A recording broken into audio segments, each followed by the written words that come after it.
Delivery one is 370. Good morning. Malaysian 370, stand by.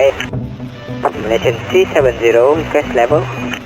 370, we are ready. Requesting flight level 340 to Beijing. 8 मार्च 2014 रात के 1:15 बजे Malaysia का एक जहाज MH370 मलेशिया से चाइना के लिए रवाना हुआ। इस फ्लाइट में 239 लोग मौजूद थे। जहाज के कैप्टन का नाम ज़ाहिरी अहमद शाह था। जहाज का दूसरा पायलट फारिक अब्दुल हामिद था। लेकिन दोस्तों तकरीबन 40 मिनट के बाद ये जहाज कहीं गायब हो गया। ये एविएशन की तारीख की सबसे बड़ी मिस्ट्री है। दोस्तों 40 मिनट उड़ने के बाद ये जहाज एक पॉइंट पर पहुंच गया जिसे इगारी कहते हैं। ये जगह वियतनाम का बॉर्डर है। मलेशिया में एयर ट्रैफिक कंट्रोलर ने पायलट्स को कहा कि ये वियतनाम के एयर ट्रैफिक कंट्रोलर से बात करें क्योंकि ये जहाज वियतनाम के बॉर्डर के पास था। लेकिन दोस्तों इसके बाद ये जहाज यहाँ से अचानक रडार से गायब हो गया। इतना बड़ा जहाज 239 लोगों के साथ अचानक कैसे गायब हो सकता है। दोस्तों चाइना में लोग एयरपोर्ट पर अपने प्यारों का इंतजार कर रहे थे। इनको कहा गया कि जहाज थोड़ा लेट हो जाएगा, लेकिन ये कहाँ जानते थे कि अब ये अपने प्यारों से कभी मिल नहीं सकेंगे। घंटे गुजरते गए और लोगों की बेचैनी में इजाफा होता गया और फिर इनको बता दिया गया कि ये जहाज कहीं लापता हो गया है। दोस्तों मलेशिया के मिलिट्री रडार में ये देखा गया कि ये जहाज अपने रास्ते से हट गया था। ये जहाज उड़ते हुए अचानक से लेफ्ट पर मुड़ गया। ये जहाज 180 डिग्रीज तक घूम गया और वापस मलेशिया की तरफ उड़ना शुरू हो गया था।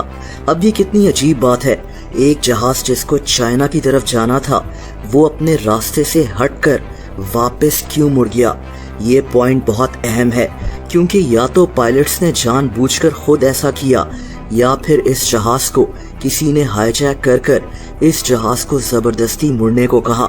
एक और इंटरेस्टिंग बात ये थी कि जब ये जहाज मुड़ा था तो इसके साथ ही थाईलैंड का एयर डिफेंस सिस्टम का एरिया भी मौजूद था। लेकिन ये जहाज बहुत ही ध्यान से इसके साथ साथ चलता रहा कि कहीं थाईलैंड का एयर डिफेंस सिस्टम इस जहाज को डिटेक्ट ना कर ले। यानी इस वक्त इस जहाज को जो भी कंट्रोल कर रहा था वो इस एरिया का एक एक्सपर्ट था।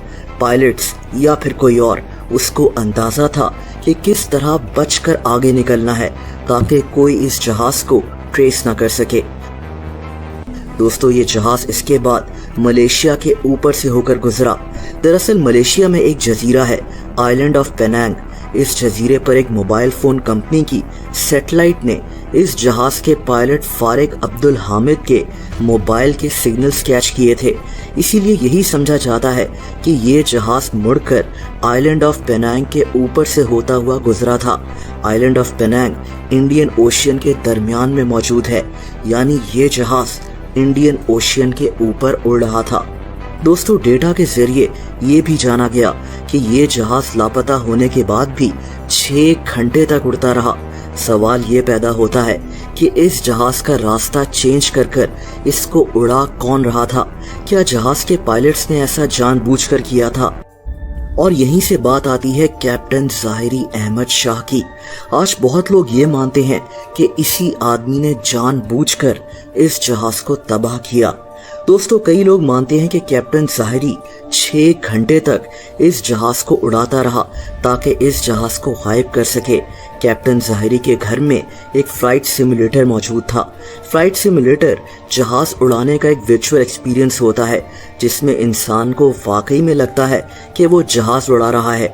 ये जहाज उड़ाने से पहले कैप्टन ज़ाहिरी ने अपने फ्लाइट सिमुलेटर में इसी तरह के रूट में जहाज उड़ाया था, यानी इंडियन ओशियन की तरफ। इसीलिए सबसे ज्यादा शक कैप्टन ज़ाहिरी की तरफ जा रहा है कि इसी ने जानबूझकर जहाज को मोड़ा था। दोस्तों दूसरी थ्योरी ये थी कि इस जहाज को हाईजैक कर लिया गया और पायलट्स को जबरदस्ती इस जहाज को मोड़ने का कहा गया। इस जहाज में 2 ऐसे लोग भी मौजूद थे जो चुराए हुए पासपोर्ट्स के साथ सफर कर रहे थे, लेकिन इन्वेस्टिगेशन के बाद पता चला कि ये जर्मनी पहुंचना चाहते थे ताकि वहां असाइलम यानी पनाह ले सकें। यानी हाईजैकिंग वाली थ्योरी शायद उतनी ठीक नहीं है और इसीलिए सारा शक कैप्टन ज़ाहिरी पर ही जाता है। लेकिन जाहिर है कि यकीन से कुछ कहा नहीं जा सकता, ये सिर्फ एक इल्जाम है। बहरहाल इस जहाज ने आइलैंड ऑफ पेनांग से राइट साइड पर टर्न लिया था। इस जहाज को मोड़कर एक ऐसे रास्ते पर उड़ाया जा रहा था जहां किसी की नजर गई ही नहीं। इसीलिए बार बार यही बात सामने आती है कि इस जहाज को कोई बहुत ही एक्सपर्ट पायलट उड़ा रहा था, जिसको पता था कि जहाज को कैसे और किस रास्ते से गायब करना है। ये जहाज यहाँ से एक और पॉइंट वैम्पी की तरफ उड़ा और वहां से एक और पॉइंट मेकार की तरफ। इस वक्त रात के तकरीबन 2:30 बज रहे थे।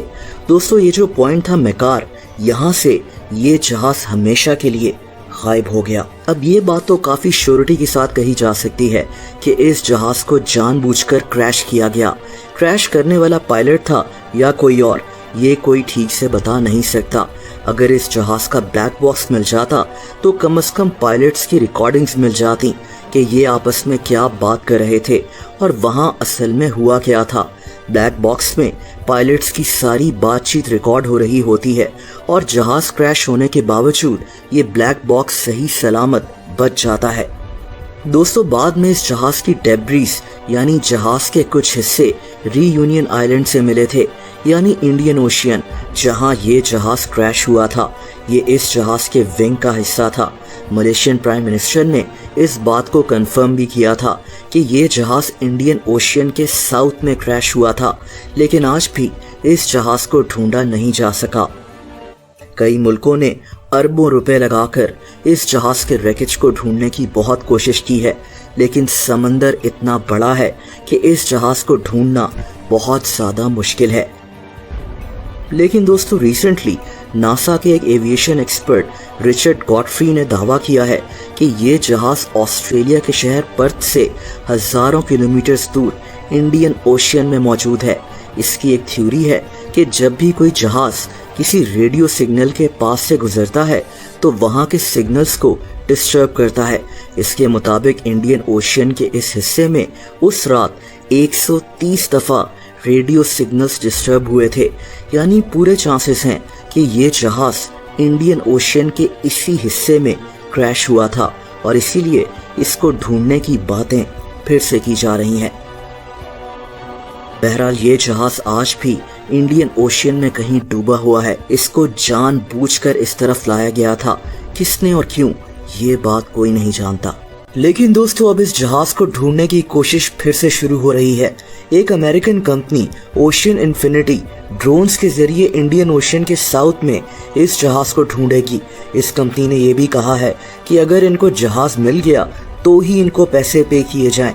यानी एक बात तो इनको भी कंफर्म्ड है कि साउदर्न इंडियन ओशियन में ही ये जहाज मौजूद है, लेकिन समंदर के मीलों नीचे डूबा हुआ है।